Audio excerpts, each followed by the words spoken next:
Et vieux cupide! Mon gendre m'a jeté du vin au visage pendant le repas de Noël lorsque j'ai refusé de céder ma chambre à ses parents.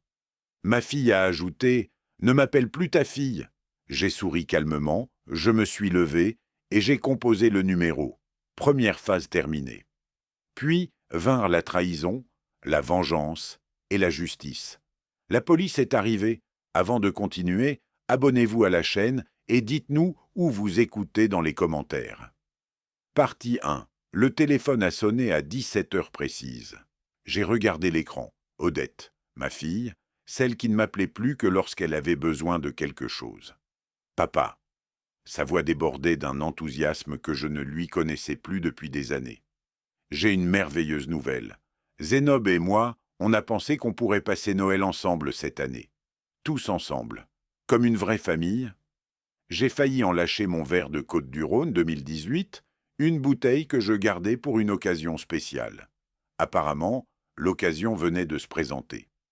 Une vraie famille, ai-je répété lentement, savourant l'ironie de ces mots.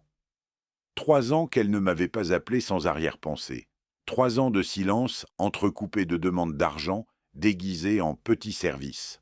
2500 € pour réparer leur voiture. 4800 € pour les vacances d'Héloïse. 8000 € pour un investissement sûr, dont je n'avais jamais revu la couleur. Oui, et les parents de Zénob viendront aussi. Laurent et Cantine. Tu te souviens d'eux? Comment oublier?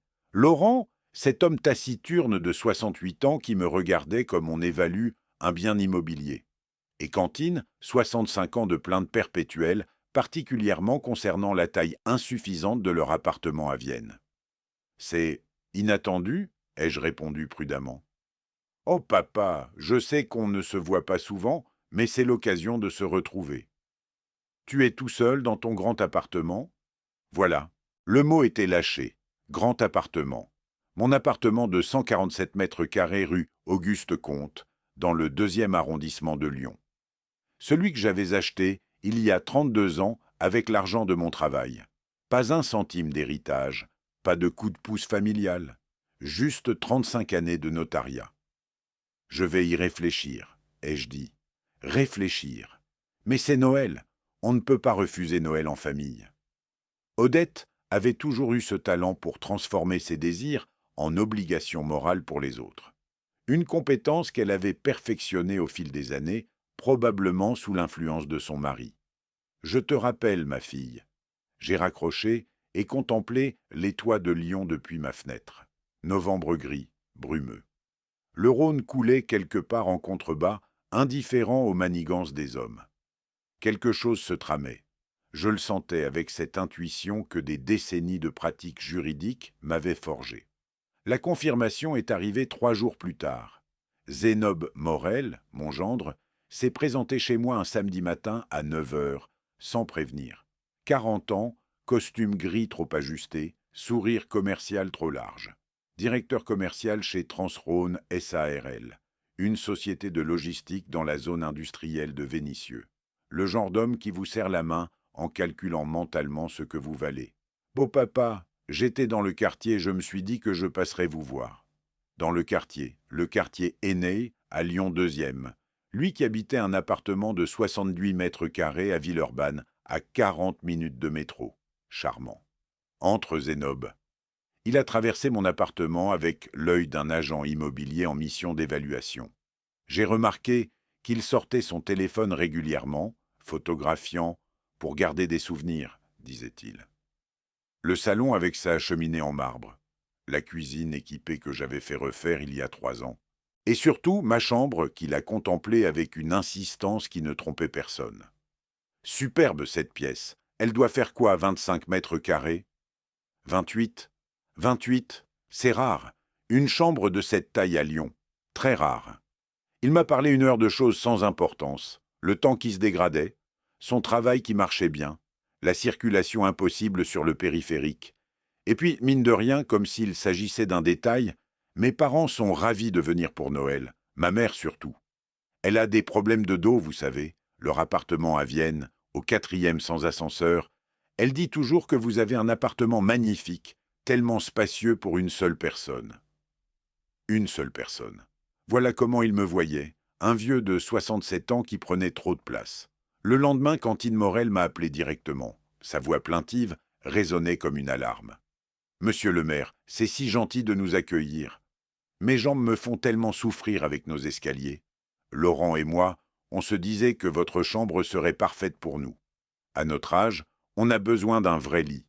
Votre bureau peut se transformer en chambre d'appoint, juste pour une semaine ou deux. Une semaine ou deux. Et ensuite, le mois suivant, l'année entière. J'ai compris leur plan avec une clarté cristalline. D'abord ma chambre, puis mon appartement, puis mon héritage. Ils me voyaient comme un obstacle à éliminer progressivement, un vieil homme qu'on pousse doucement vers la sortie de sa propre vie. Ce soir-là, j'ai ouvert mon coffre-fort. À l'intérieur, une chemise cartonnée bordeaux, des relevés bancaires, des photographies, des documents que j'avais patiemment rassemblés au cours des derniers mois. Des preuves. J'ai composé un numéro. Hubert, c'est Oreste. Oreste, comment vas-tu, vieux frère? Maître Hubert Blanchard. Mon ancien collègue de 40 ans, le meilleur notaire de la place Bellecour. Ah, je crois qu'il est temps de finaliser ce dont nous avons parlé il y a 6 mois. Un silence. Tu es sûr? Certain. Ils pensent que je suis un vieil homme naïf. Ils se trompent lourdement. J'ai ouvert la chemise.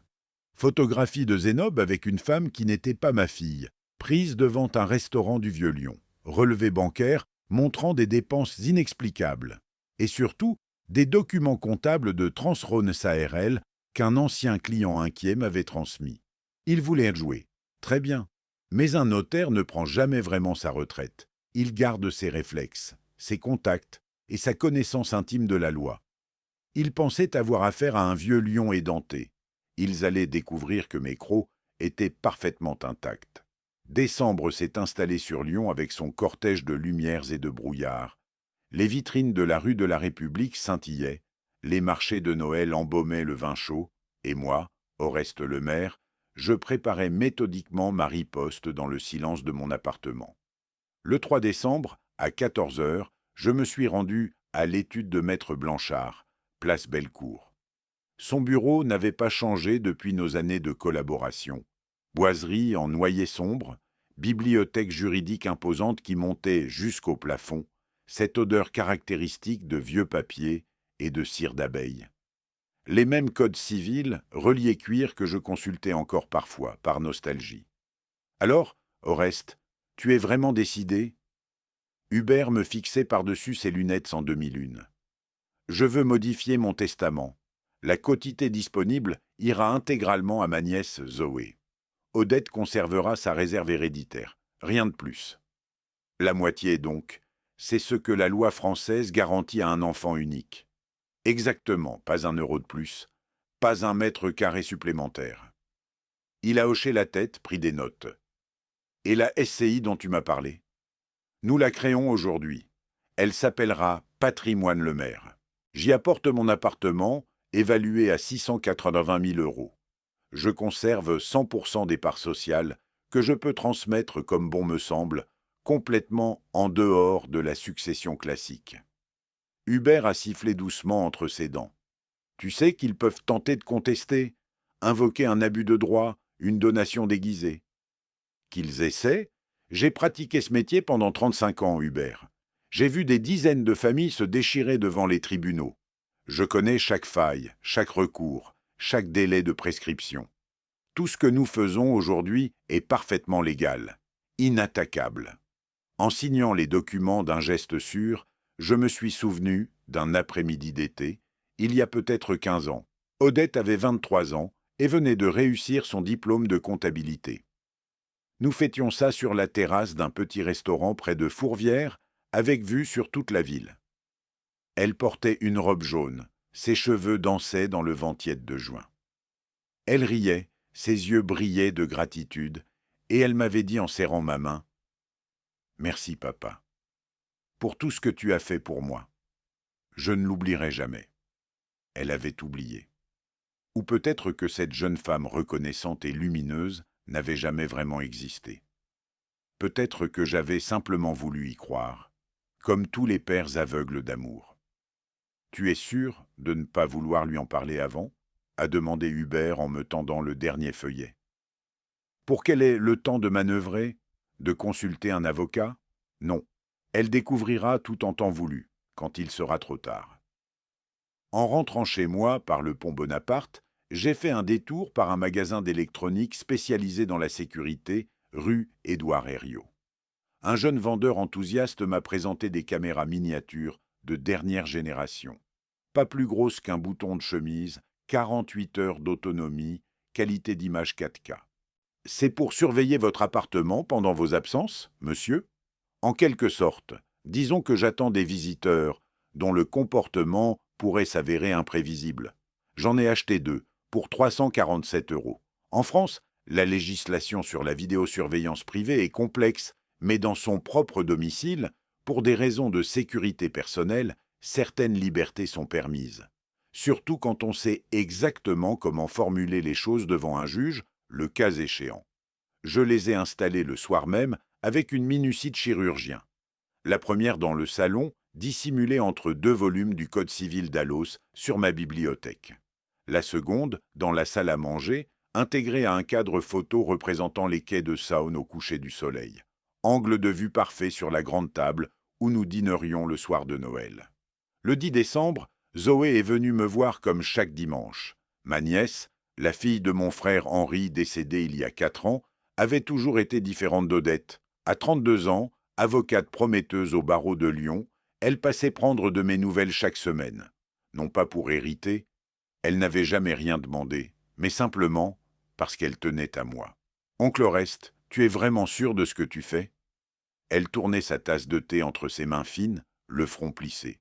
« Odette va devenir folle quand elle apprendra pour le testament, et la SCI, ils peuvent tenter de l'attaquer pour abus de droit, pour recel successoral. Le droit français protège la réserve héréditaire des enfants, Zoé. C'est sacré, intouchable. Odette aura sa moitié de ma succession personnelle, comme la loi l'exige. Mais la quotité disponible, l'autre moitié, je la donne à qui je veux. Et les parts d'une SCI ne font pas partie de la succession classique. Tout est parfaitement carré. » Elle m'a regardé longuement de ses yeux noisettes, si semblables à ceux de son père. « Ce n'est pas la légalité qui m'inquiète, oncle Oreste. C'est toi. Est-ce que tu vas bien? Vraiment ?» J'ai souri. Cette question simple, personne d'autre ne me l'avait posée depuis des mois. Certainement pas ma propre fille. « Je vais très bien, ma chère. Pour la première fois depuis longtemps, je reprends le contrôle de ma vie. » Le 15 décembre, Zénob est revenu à la charge, cette fois accompagné d'Odette. Il portait des sacs du printemps remplis de décorations de Noël, comme s'il venait généreusement aider le pauvre vieux à préparer les fêtes. « Papa, on a apporté des guirlandes et Zénob voulait te parler de l'organisation. » Zénob s'est installé dans mon fauteuil préféré, celui en cuir bordeaux près de la cheminée, sans même demander la permission. J'ai noté mentalement ce détail. Mes parents arriveront le 23. Ils resteront jusqu'au 2 janvier. Ma mère a vraiment besoin d'un lit convenable, vous comprenez? Son dos, ses jambes. Le canapé, c'est absolument impossible pour elle. J'ai préparé le canapé-lit du bureau. Il est très confortable. Je l'ai essayé moi-même. Le sourire commercial de Zénob s'est craquelé une fraction de seconde. Le bureau? Ce n'est pas une vraie chambre. Je pensais plutôt à votre chambre. Elle est tellement spacieuse. Et vous, vous pourriez dormir où exactement? Dans mon propre bureau? Odette a posé sa main sur mon bras, ce geste affectueux qu'elle n'avait plus eu depuis des années. Papa, s'il te plaît, fais un effort, c'est Noël. Tu es seul dans cet appartement immense. Cantine et Laurent ont besoin de confort à leur âge. J'ai regardé ma fille, cette femme de 38 ans qui me demandait de céder ma propre chambre à des quasi-inconnus dans ma propre maison. Cette femme qui avait reçu de moi, au fil des années, exactement 47 800 € en petits coups de pouce qu'elle n'avait jamais songé à rembourser. « Je vais y réfléchir », ai-je dit d'une voix neutre. Après leur départ, j'ai passé un dernier appel. Le capitaine Reynaud, de la brigade de police du 2e arrondissement. Un ancien client dont j'avais géré la succession familiale avec une discrétion exemplaire, il y a une dizaine d'années. « Capitaine, c'est Oreste le maire. J'aurais besoin de votre aide pour le soir du 24 décembre. Maître le maire, Quel plaisir de vous entendre. Que puis-je faire pour vous? Rien d'extraordinaire. Simplement, restez joignable ce soir-là. Gardez votre téléphone à portée de main. J'ai le pressentiment que votre intervention pourrait s'avérer nécessaire. Un silence surpris à l'autre bout du fil. Des ennuis en perspective? Disons que j'organise une petite réunion de famille et que certains invités pourraient dépasser les bornes de la civilité. J'ai raccroché et contemplé mon appartement baigné par la lumière dorée du crépuscule. Ces murs qui m'avaient vu élever ma fille, traverser les joies et les peines d'une vie entière. Ces pièces qu'il convoitait comme des vautours tournoyant au-dessus d'une proie qu'il croit affaiblie. Non, je n'étais pas encore une carcasse. Et le 24 décembre, ils allaient l'apprendre à leurs dépens. La partie d'échecs venait de commencer. Et comme dans mes parties au club de l'Échiquier lyonnais, j'avais plusieurs coups d'avance sur mon adversaire. Le 24 décembre 2024, à 18 heures précises, la sonnette a retenti. J'ai vérifié une dernière fois que les caméras fonctionnaient. 2 petits voyants verts clignotaient discrètement. Et j'ai ouvert la porte avec mon sourire le plus accueillant. Ils sont entrés comme une armée d'occupation. Zénob en tête, portant des bouteilles de champagne médiocres qu'il avait probablement achetées en promotion. Odette derrière lui, les bras chargés de paquets cadeaux, aux emballages criards.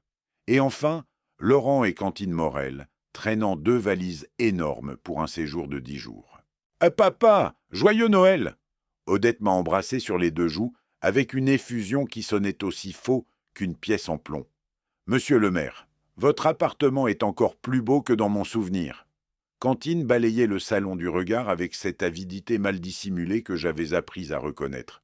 Quelle chance d'avoir tout cet espace, pour une personne seule. J'ai choisi d'ignorer la pique.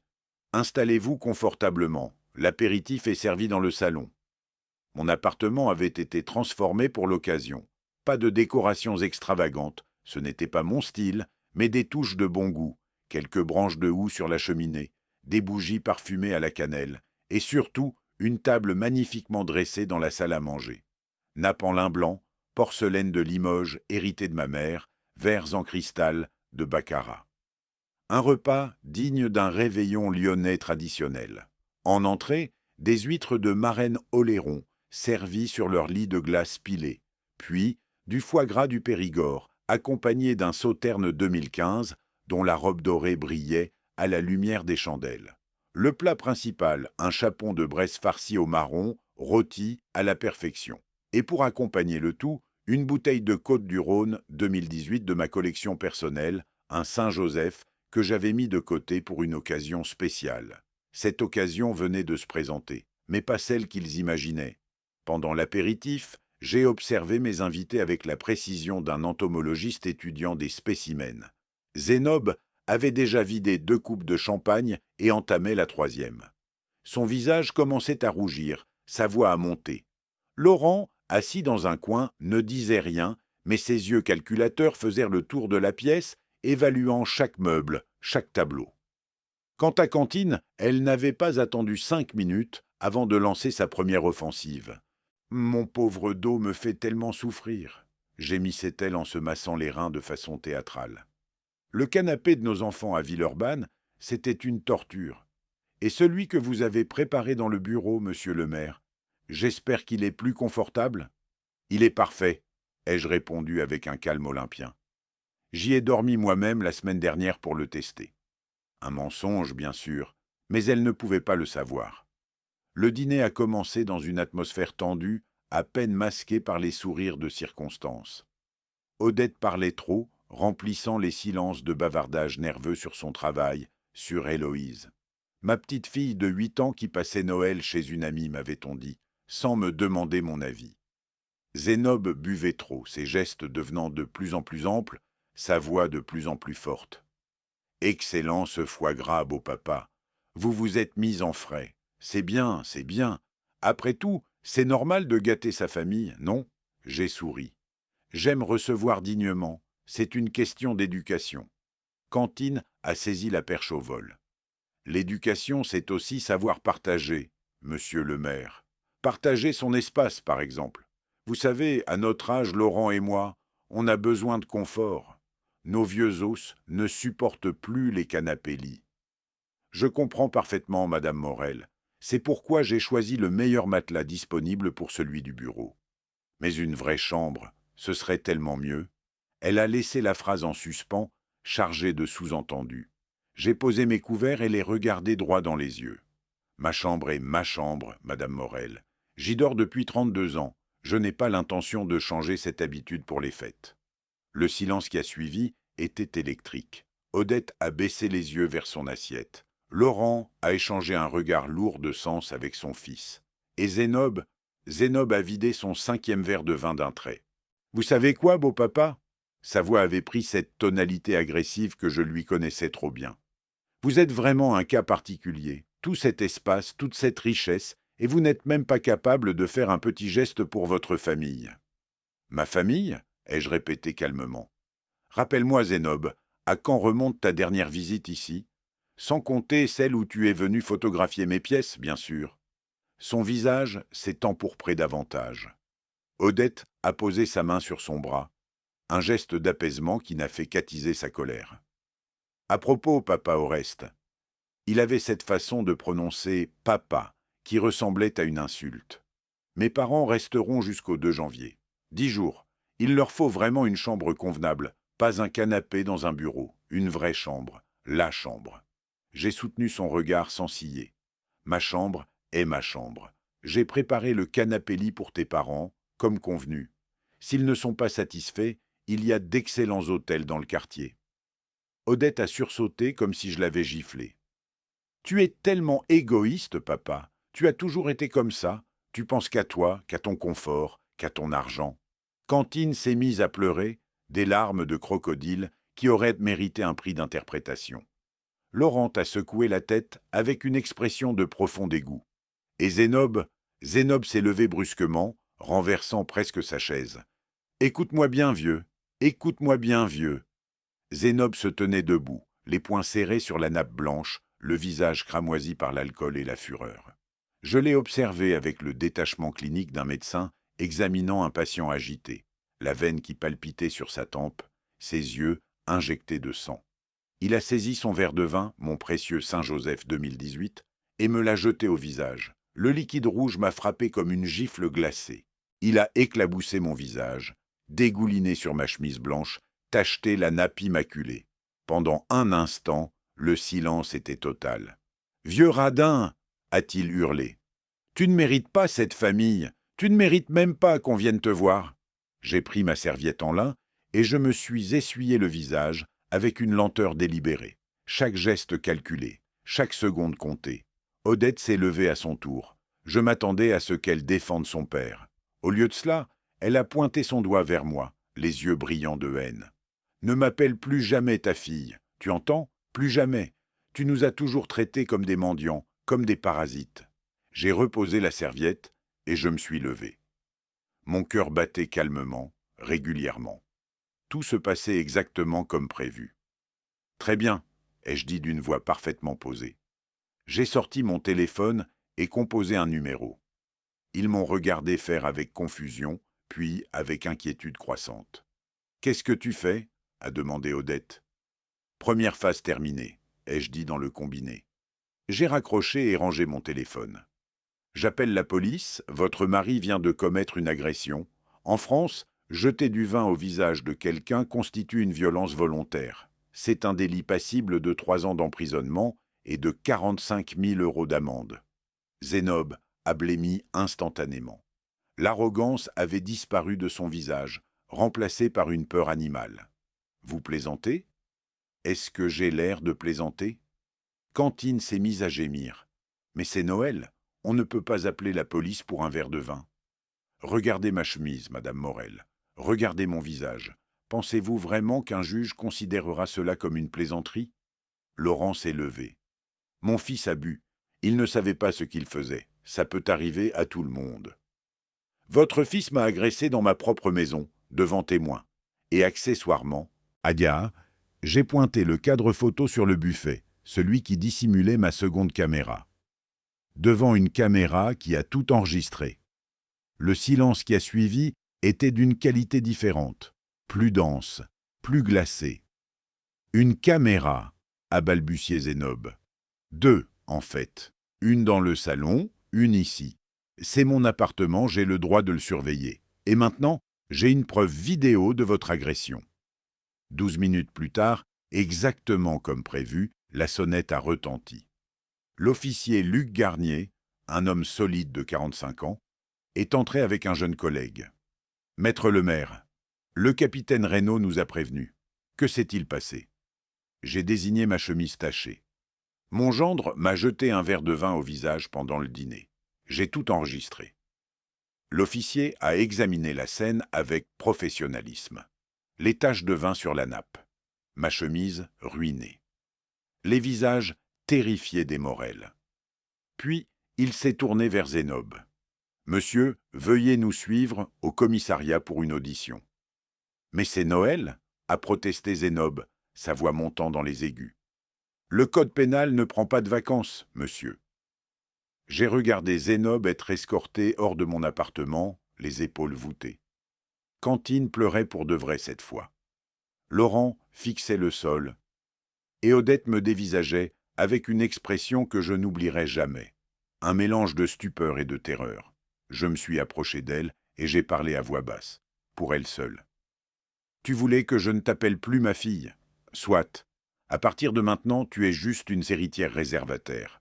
Rien de plus. » Elle a ouvert la bouche, mais aucun son n'en est sorti.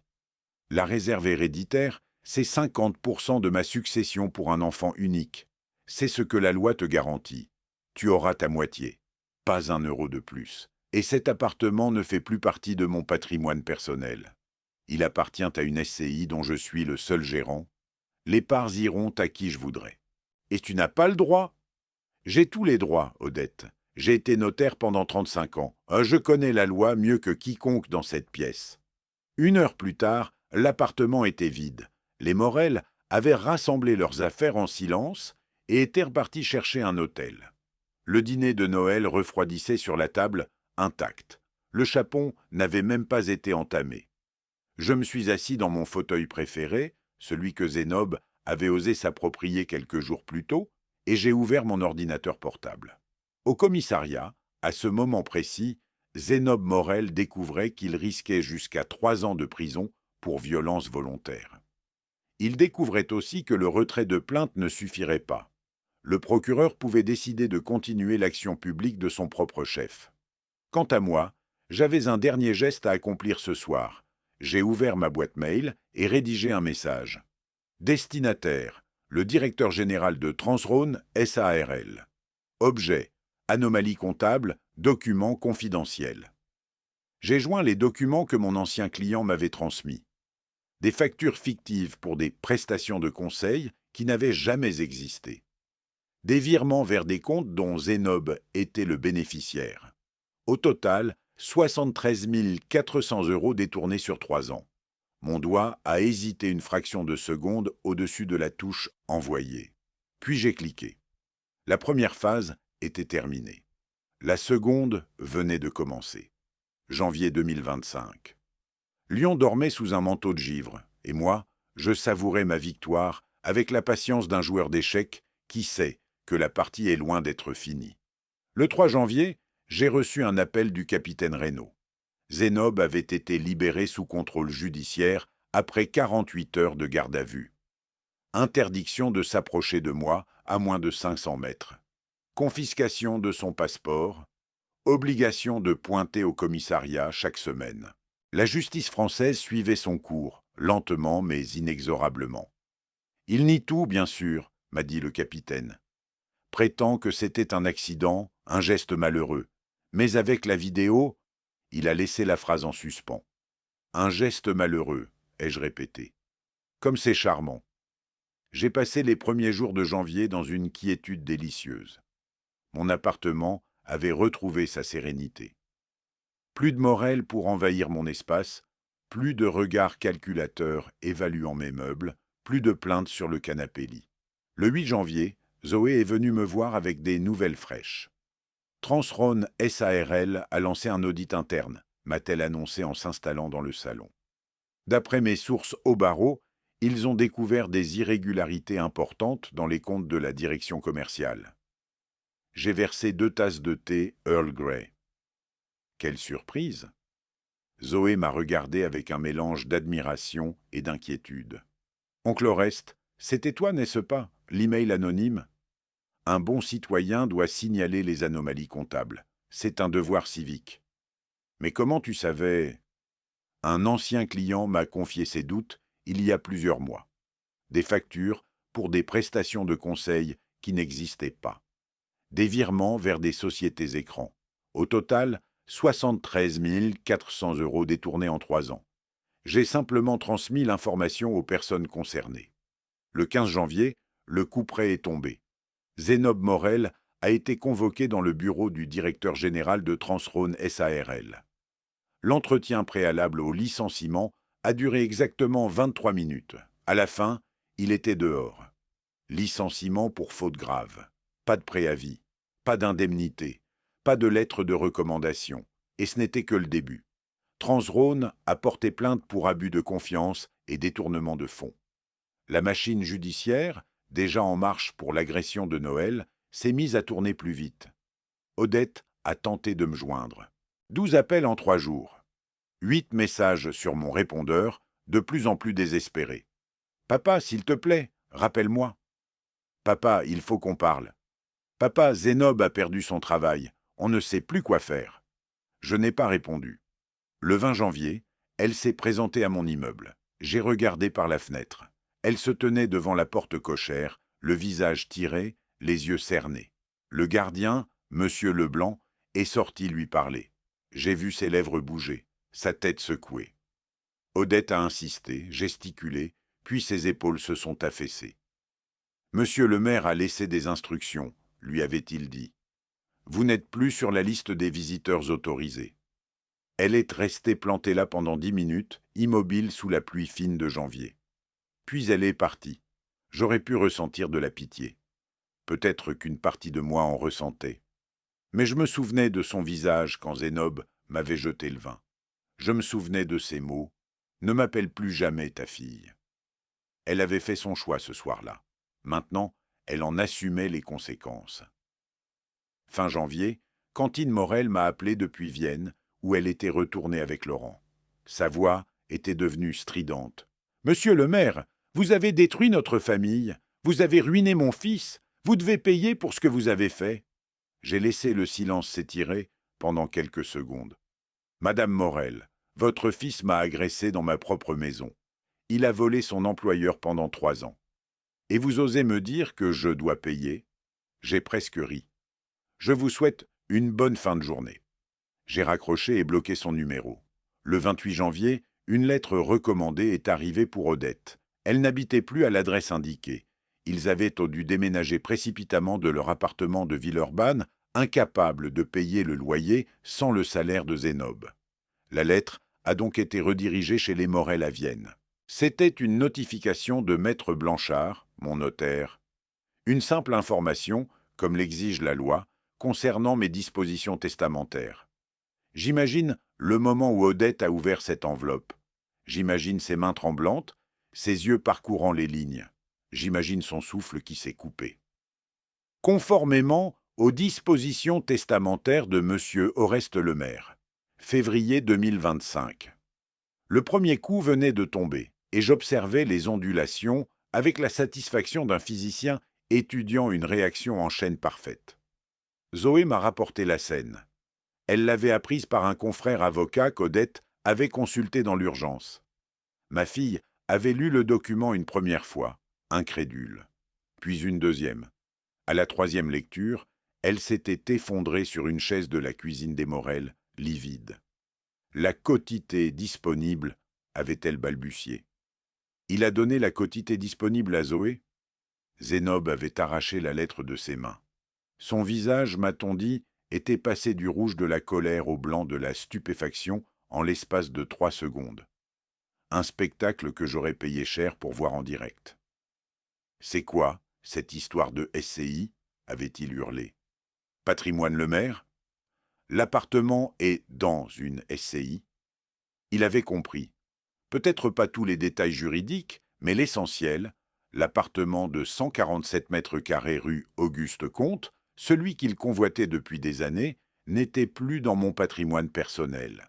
Il appartenait à une société dont je détenais toutes les parts. Et ces parts, je pouvais les transmettre à qui je voulais.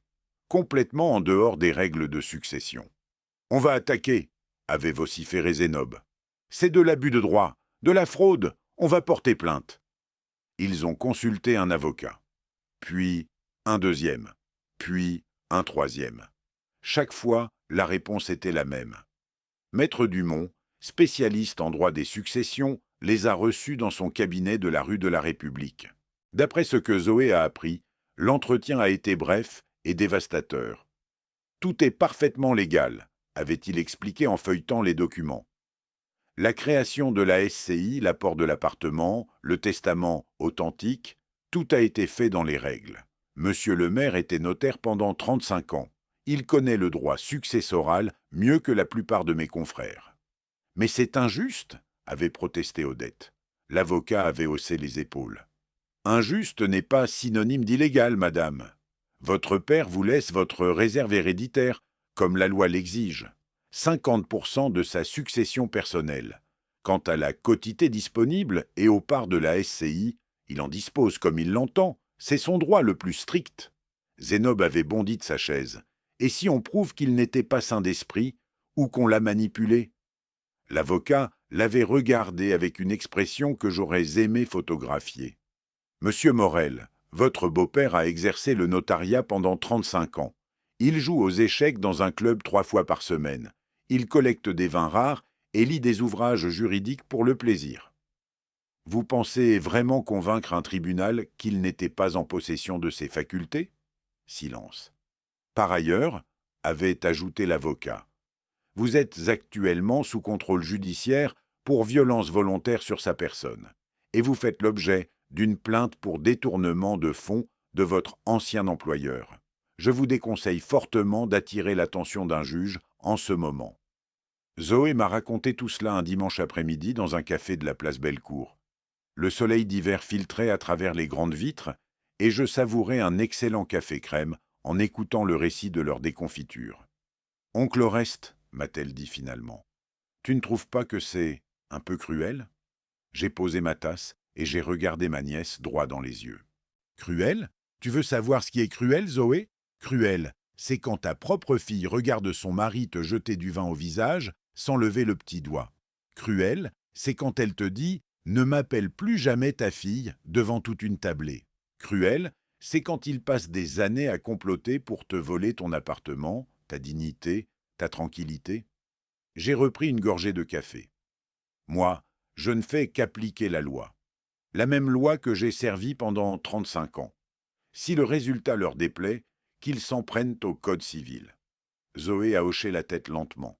Et maintenant, qu'est-ce qui va se passer? Maintenant, j'ai souri. Maintenant, ils vont chercher une faille. Ils vont consulter d'autres avocats, remuer ciel et terre. Et quand ils auront épuisé toutes les options légales, ils essaieront quelque chose de stupide. Comment tu peux en être si sûr? Parce que je connais Zénob. Son orgueil ne lui permettra pas d'accepter la défaite. Il va tenter quelque chose. Et quand il le fera, j'ai laissé la phrase en suspens. Ce soir-là, en rentrant chez moi, j'ai trouvé un message sur mon répondeur. La voix d'Odette, méconnaissable, tremblante. « Papa, l'avocat dit qu'on peut-être contester. Pour captation d'héritage. Il dit que si on prouve que Zoé t'a manipulé, j'ai effacé le message avant la fin. Qu'ils essaient. J'avais prévu cette éventualité aussi. Mars 2025. Le printemps lyonnais commençait à poindre, et avec lui, la contre-offensive des Morel. Le 4 mars, j'ai reçu une assignation en justice. Papier officiel, tampon du tribunal de grande instance de Lyon, le tout délivré par huissier à 9 heures du matin. Monsieur Leblanc, le gardien, m'a apporté l'enveloppe avec une expression embarrassée. « Je suis désolé, monsieur le maire. » L'huissier a insisté pour que ce soit remis en main propre. J'ai ouvert l'enveloppe sans me presser, debout dans le hall de mon immeuble. L'assignation portait les signatures d'Odette Morel, née Lemaire, et de Zénob Morel, représenté par maître Castagnac, avocat au barreau de Lyon. Objet, demande en nullité du testament authentique pour captation d'héritage et abus de faiblesse. J'ai failli sourire. Ils avaient donc trouvé un avocat assez désespéré ou assez cupide pour accepter cette cause perdue. La captation d'héritage, c'est quand un tiers manipule une personne vulnérable pour détourner sa succession. Ils prétendaient que Zoé, ma nièce, m'avait manipulé. Le dossier qu'ils avaient constitué était impressionnant, je dois l'admettre. 23 pages d'arguments juridiques, de témoignages de voisins prétendant que j'avais l'air confus certains matins, de pseudo-experts affirmant que les personnes âgées étaient particulièrement vulnérables aux manipulations familiales. 23 pages qui allaient s'effondrer comme un château de cartes au premier souffle du juge. J'ai appelé Zoé immédiatement. Ils ont assigné captation d'héritage. Un silence à l'autre bout de la ligne. Puis sa voix, chargée d'incrédulité. « Oncle Oreste, ils m'accusent de t'avoir manipulé, moi ?» C'est leur seule option. Tout le reste est bétonné juridiquement. « Mais c'est absurde. Je ne t'ai jamais rien demandé. C'est toi qui as décidé de modifier ton testament. C'est toi qui... » « Je sais, ma chère. Et le tribunal le saura aussi. Fais-moi confiance. » Le 15 mars, je me suis présenté à l'étude de Maître Blanchard avec un dossier de mon cru. Pas 23 pages, 57. « Qu'est-ce que c'est que tout ça ?» a demandé Hubert en soulevant la chemise cartonnée épaisse comme un annuaire. Ma défense et ma contre-attaque. J'avais préparé ce dossier depuis des mois. 3 certificats médicaux datés de novembre, décembre et janvier, signés par 3 médecins indépendants, dont un gériatre de l'hôpital Édouard Herriot, attestant de ma parfaite capacité cognitive. Résultat du test MMSE 3030. Mémoire, orientation, calcul, langage. Tout était impeccable. Un notaire prévoyant fait toujours établir un certificat médical avant de signer un acte important, ai-je expliqué. C'est une précaution que je recommandais à mes clients depuis 35 ans. Je l'ai suivi moi-même. Mais ce n'était pas tout. J'avais également rassemblé mes relevés bancaires des 5 dernières années. 63 virements vers le compte d'Odette et Zénob, totalisant exactement 47 800 €. Des prêts qu'ils n'avaient jamais remboursés. Des avances sur héritage qu'ils avaient encaissées sans reconnaissance de dette. Chaque virement documenté, daté, tracé. Qui manipule qui exactement ? Ai-je demandé à Hubert avec un sourire. L'audience préliminaire a eu lieu le 28 mars. Le tribunal de grande instance de Lyon, salle 14, 3e étage. J'ai gravi les marches avec le calme d'un homme qui sait que la justice est de son côté.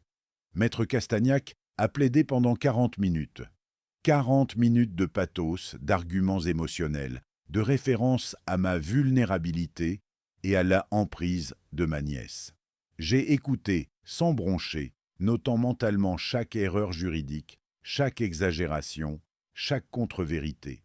Puis mon avocat, Maître Ferraud, s'est levé. « Monsieur le juge, je présente à la Cour 3 certificats médicaux établissant la parfaite capacité de mon client. Je présente également les relevés bancaires prouvant que Madame Morel et son époux ont reçu 47 800 € de mon client au cours des 5 dernières années, sans jamais les rembourser. » Il a déposé les documents sur le bureau du juge, avec un bruit sourd. La question n'est pas de savoir si mon client a été manipulé, la question est qui, dans cette salle, a véritablement profité de qui ? Le visage d'Odette s'est décomposé, littéralement. J'ai vu ses joues s'affaisser, ses yeux s'écarquiller, sa bouche s'entr'ouvrir comme celle d'un poisson hors de l'eau. Zénob, à côté d'elle, serrait les poings si fort que ses jointures avaient blanchi. Le juge a ajourné l'audience au 15 avril pour délibération. Ce soir-là, mon téléphone a sonné. Un numéro que je ne connaissais pas. J'ai décroché par curiosité. Monsieur le maire, c'est Laurent Morel, le père de Zénob. L'homme silencieux qui m'avait regardé avec mépris pendant tout le réveillon de Noël. Monsieur le maire, je crois que nous devons parler. Mon fils a fait des erreurs, mais peut-être pouvons-nous trouver un arrangement ? Avril 2025. J'ai accepté de rencontrer Laurent Morel. Non par faiblesse ou par compassion, mais par curiosité. Je voulais voir jusqu'où ils étaient prêts à s'abaisser. Le rendez-vous était fixé au Café des Négociants, près de la place des Cordeliers. Terrain neutre. Le 5 avril, à 15 heures précises, Laurent est arrivé avec 10 minutes d'avance. Il m'attendait à une table du fond, le dos voûté, les mains croisées sur la table. 68 ans, mais il en paraissait 10 de plus. Les derniers mois l'avaient visiblement éprouvé. Ses cheveux avaient blanchi, ses joues s'étaient creusées.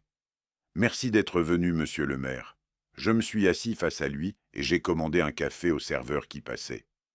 Laurent n'avait rien devant lui, pas même un verre d'eau. « Je vous écoute, monsieur Morel. » Il a inspiré profondément, comme un plongeur avant de sauter. « Mon fils, Zénob, il a fait des bêtises, de grosses bêtises. Je le sais. Le vin au visage, c'était impardonnable. L'argent de l'entreprise aussi. Mais il s'est arrêté, cherchant ses mots dans le fond de sa tasse vide. C'est quand même mon fils, et Odette, c'est votre fille. On est liés, qu'on le veuille ou non. Elle a choisi de ne plus l'être ce soir-là. Laurent a tressailli comme si je l'avais frappé. Elle regrette. Ils regrettent tous les deux. Si vous pouviez retirer la plainte pour l'agression, et peut-être intervenir auprès de Transrhône pour qu'ils abandonnent les poursuites. J'ai attendu qu'ils finissent, sirotant mon café qui venait d'arriver. Mon fils ira en prison, monsieur le maire. Le procès pour détournement de fonds est prévu pour le mois prochain. Il risque 2 ans ferme. 2 ans. Et il y a Héloïse, ma petite fille, 8 ans. Je ne l'avais pas vue depuis Noël. Elle n'était pas présente ce soir-là. Elle était chez une amie, m'avait-on dit. Mais elle portait le poids des erreurs de ses parents sur ses petites épaules. Pensez à elle, a supplié Laurent, sa voix se brisant. Elle n'a rien fait, cette petite. Si son père va en prison, si sa famille est détruite... J'ai bu une longue gorgée de café prenant mon temps. Le liquide était amer, exactement comme cette conversation. Monsieur Morel, j'ai pensé à Héloïse. Contrairement à ce que vous croyez, je pense beaucoup à ma petite fille. J'ai ouvert un compte d'épargne à son nom le mois dernier. 15 000 €. Elle y aura accès à ses 25 ans, quand elle sera assez grande pour ne pas laisser ses parents dilapider cet argent. Ses yeux se sont écarquillés de surprise. Mais votre fils... J'ai reposé ma tasse avec un bruit sec. Votre fils m'a agressé dans ma propre maison. Votre fils a volé son employeur pendant 3 ans. Votre fils a tenté de me dépouiller de mon appartement. Ce qui lui arrive maintenant, c'est entre lui et la justice française. Je n'ai pas le pouvoir de retirer la plainte de Transrhône. C'est une procédure pénale désormais. Et même si je le pouvais, je ne le ferai pas. Laurent s'est affaissé sur sa chaise comme si l'air venait de quitter ses poumons. Vous êtes un homme dur, monsieur le maire. Non, je suis un homme juste. La différence est subtile, mais essentielle. Votre fils a eu des années pour être un homme honnête. Il a choisi de ne pas l'être. Je me suis levé et j'ai laissé quelques pièces sur la table pour mon café. Au revoir, monsieur Morel. Le 15 avril, le tribunal a rendu son verdict sur la demande en nullité du testament. Rejet pur et simple. Les certificats médicaux étaient accablants pour les demandeurs. Les preuves de mes capacités cognitives, irréfutables. Et les 47 800 € versés à Odette avaient achevé de démontrer que la seule manipulation dans cette histoire venait d'elle et de son mari. Le 22 avril, Zénob a comparu devant le tribunal correctionnel pour détournement de fonds. L'audience a duré 3 heures. Les preuves étaient accablantes, factures fictives, virements vers des comptes personnels, faux fournisseurs. Transrhône SARL réclamait 73 080 € de principal, plus intérêts et dommages moraux, soit un total de 95 000 €. Le verdict est tombé le 30 avril. 18 mois de prison avec sursis, obligation de rembourser les 95 000 € sur 5 ans et interdiction d'exercer des fonctions de direction pendant 3 ans. Zénob n'irait pas en prison, pas cette fois. Mais sa carrière était détruite, sa réputation anéantie, ses finances ruinées pour des années. Le même jour, j'ai appris qu'Odette et Zénob avaient été expulsés de leur appartement de Villeurbanne. 3 mois de loyers impayés, 4 350 € de dette. Le propriétaire avait obtenu une ordonnance d'expulsion. Ils ont emménagé chez les parents de Zénob, à Vienne. Dans ce petit appartement au 4e étage sans ascenseur, celui dont Cantine se plaignait tant. L'ironie était si parfaite qu'elle semblait avoir été écrite par un romancier sarcastique. Le 3 mai, mon téléphone a sonné. Le numéro d'Odette s'est affiché sur l'écran. J'ai hésité, puis j'ai décroché. Papa, sa voix était méconnaissable, rauque, brisée, celle d'une femme qui n'avait plus rien. Papa, j'ai tout perdu, l'appartement, l'argent, tout. Zénob, elle s'est mise à pleurer. Des sanglots déchirants, venus du plus profond d'elle-même, qui m'ont rappelé la petite fille qu'elle avait été autrefois. Celle qui venait se réfugier dans mes bras quand elle faisait des cauchemars. Je suis désolé, papa, pour tout, pour Noël, pour les mots que j'ai dits, pour tout ce qu'on t'a fait. Je t'en supplie, aide-moi, je ne sais plus quoi faire. J'ai fermé les yeux. Quelque part, dans un coin de mon cœur que je croyais avoir muré à jamais, quelque chose s'est fissuré. Mai 2025. J'ai accepté de la recevoir. Odette est arrivée chez moi un dimanche après-midi, le 11 mai. Quand j'ai ouvert la porte, j'ai eu du mal à reconnaître ma fille. Elle avait perdu au moins 10 kilos. Ses yeux, autrefois vifs et calculateurs, étaient éteints, cernés de noir. Ses cheveux, d'habitude impeccables, pendaient en mèches ternes autour de son visage amaigri. « Entre », ai-je dit simplement. Elle s'est assise dans le salon, les mains serrées sur ses genoux comme pour s'empêcher de trembler. Le même salon où, 5 mois plus tôt, son mari m'avait jeté du vin au visage. Le même fauteuil où Zénob s'était installé sans permission. « Tu voulais me parler. Je t'écoute. » Elle a inspiré profondément, comme quelqu'un qui s'apprête à plonger dans l'eau glacée. « Papa, j'ai été aveugle pendant des années. Zénob. Il me manipulait depuis le début de notre mariage. Il me disait que tu étais riche et égoïste, que tu nous devais tout, que tu nous méprisais. Il répétait ça tous les jours, matin et soir, jusqu'à ce que je finisse par le croire comme une vérité. J'ai écouté, sans l'interrompre, les mains posées sur les accoudoirs de mon fauteuil. L'appartement, c'était son obsession. Il passait des heures à calculer sa valeur, à faire des plans sur Internet. « Quand ton père mourra, disait-il, quand on aura enfin ce qui nous revient. » Il avait même contacté des agents immobiliers pour des estimations. « Avant ta mort, papa. » Comme s'il ne pouvait pas attendre. Sa voix s'est brisée sur ces derniers mots. « Et le vin au visage ?» ai-je demandé calmement. « Et ne m'appelle plus jamais ta fille ? C'était aussi l'influence de Zénob ?» Elle a baissé la tête, des larmes coulaient sur ses joues, traçant des sillons dans son maquillage défait. « J'avais tellement peur de le contrarier, papa. Tu ne sais pas comment il est quand il est en colère. Si je ne disais pas ce qu'il voulait entendre, si je ne le soutenais pas devant les autres. » Elle a relevé ses manches lentement, presque honteusement. J'ai vu les bleus. Des marques violacées sur ses avant-bras, certaines récentes d'un noir profond, d'autres en train de jaunir avec le temps. La cartographie silencieuse de la violence domestique. « Il me frappe depuis 3 ans, a-t-elle murmuré.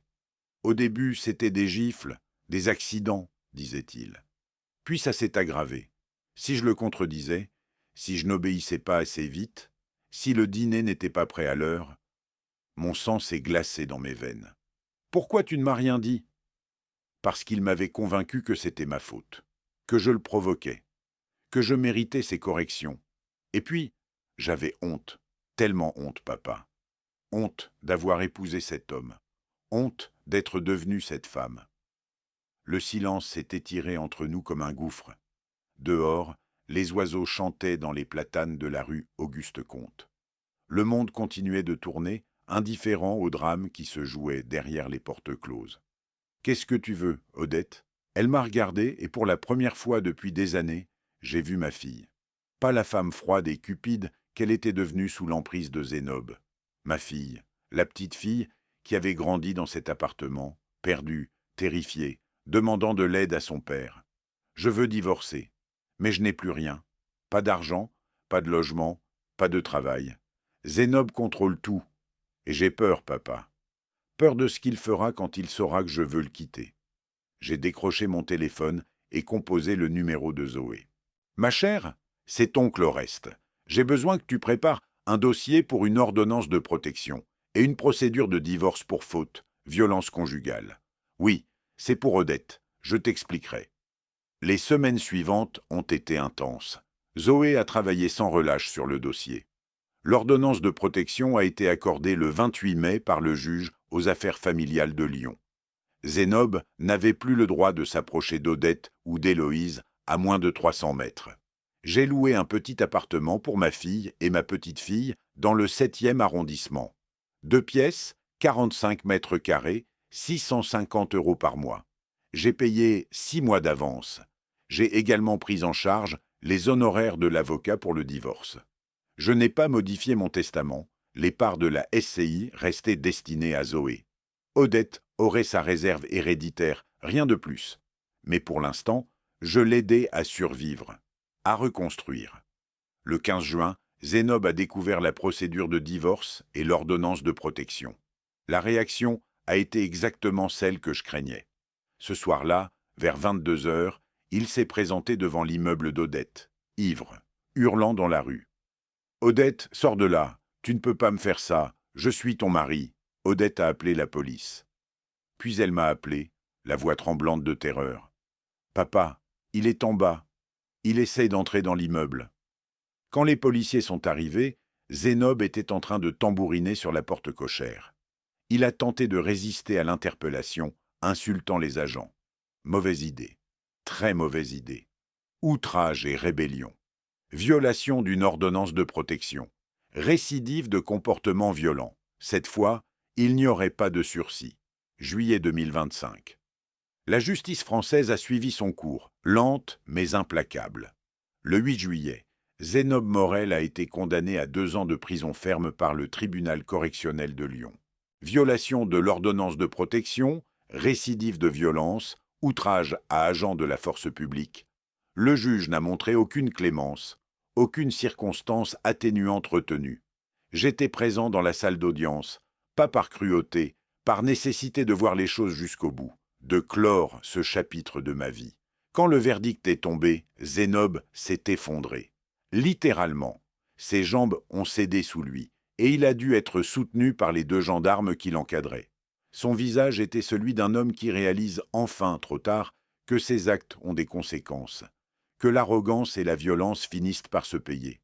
Il m'a cherché du regard dans la salle. Quand nos yeux se sont croisés, j'ai vu sa haine. Une haine pure, impuissante. Je lui ai répondu par un léger hochement de tête, poli, définitif. Il a été emmené directement à la maison d'arrêt de Corbas, dans la banlieue sud de Lyon. 2 ans derrière les barreaux, le temps pour Odette de reconstruire sa vie, le temps pour Héloïse de grandir sans la peur. Le divorce a été prononcé le 15 juillet par le juge aux affaires familiales. Odette a obtenu la garde exclusive d'Héloïse. Zénob, depuis sa cellule, n'a même pas contesté. Il n'avait plus ni l'énergie, ni les moyens de se battre. Le 20 juillet, un dimanche ensoleillé, j'ai invité Odette et Héloïse à déjeuner chez moi. C'était la première fois qu'elles franchissaient le seuil de mon appartement depuis le réveillon de Noël. J'avais préparé un repas simple. Salade niçoise, poulet rôti aux herbes de Provence, tarte aux abricots du jardin. Rien d'élaboré, juste un déjeuner de famille comme il y en avait eu autrefois. Héloïse a couru vers moi dès qu'elle est entrée. « Grand-père ?» Elle m'a serré dans ses bras avec cette force surprenante qu'ont les enfants. 8 ans. Des boucles brunes qui dansaient autour de son visage. Les yeux de sa mère, mais le sourire de mon frère Henri. « Pourquoi tu ne venais plus nous voir, grand-père » a-t-elle demandé en s'installant à table. J'ai regardé Odette. Elle a baissé les yeux, rouge de honte, incapable de soutenir mon regard. « J'attendais que ta maman soit prête à me voir », ai-je répondu simplement. Nous avons mangé dans un silence presque paisible, ponctué par le bavardage d'Héloïse. L'école, ses amis, le nouveau parc près de leur appartement, son chat imaginaire qu'elle voulait appeler Biscotte. La vie qui continue, innocente et résiliente, malgré les tempêtes des adultes. Après le dessert, j'ai sorti une enveloppe de ma poche. « Odette, j'ai quelque chose pour toi. » Elle l'a ouverte avec des mains tremblantes. À l'intérieur, un document notarié portant le sceau de maître Blanchard. Une cession de parts sociales. Je te transfère 20% des parts de la SCI Patrimoine Le Maire. Pas la totalité. Les 40% restants iront toujours à Zoé après ma mort, comme prévu dans mon testament. Mais ces 20% sont à toi, dès maintenant, pour Héloïse, et pour la femme que tu essaies de redevenir. Elle a fixé le document, les larmes aux yeux, incapable de parler. Tu resteras mon héritière réservataire, comme la loi l'exige. 50% de ma succession personnelle. Mais ces 20% de la SCI, c'est un cadeau, pas un droit. Un cadeau. Papa, je ne mérite pas. Non, tu ne le mérites pas, pas encore. Mais tu peux le mériter. C'est ton choix désormais. Elle s'est levée et m'a serré dans ses bras. Pour la première fois depuis des années, j'ai senti ma fille, vraiment ma fille, contre moi. Pas la marionnette de Zénob, ma fille. Plus tard, après leur départ, je suis sorti sur le balcon. Lyon s'étendait sous mes yeux, baigné par la lumière dorée du soir d'été. Les toits ocres du quartier Aînay, les collines de Fourvière couronnées par la basilique, le Rhône qui scintillait au loin comme un ruban d'argent. Zoé m'a rejoint. Elle venait régulièrement me voir comme toujours, comme avant toute cette histoire. C'est terminé, oncle Oreste ? J'ai souri. Cette question méritait une réponse honnête. Non, ma chère, la justice n'est jamais terminée. Elle est juste en pause. Je l'ai regardée, cette nièce qui m'avait toujours soutenu, qui n'avait jamais rien demandé, qui recevrait ce qu'elle méritait le moment venu. Zénob passera 2 ans en prison. Odette reconstruit sa vie. Héloïse grandit loin de la violence. Et moi, j'ai contemplé mon appartement, à travers la baie vitrée, ces 147 mètres carrés que personne ne me prendrait jamais.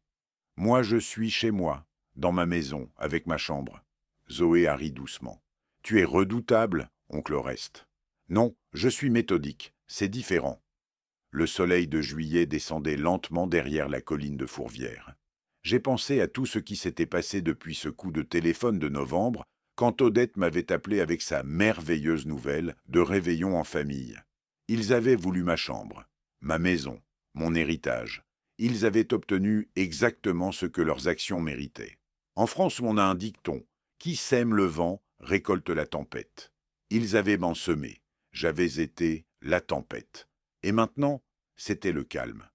Si vous avez aimé cette histoire, n'hésitez pas à liker cette vidéo, vous abonner à la chaîne et partager vos impressions dans les commentaires. Pour écouter la prochaine histoire, cliquez sur la vignette à gauche. Merci de votre écoute.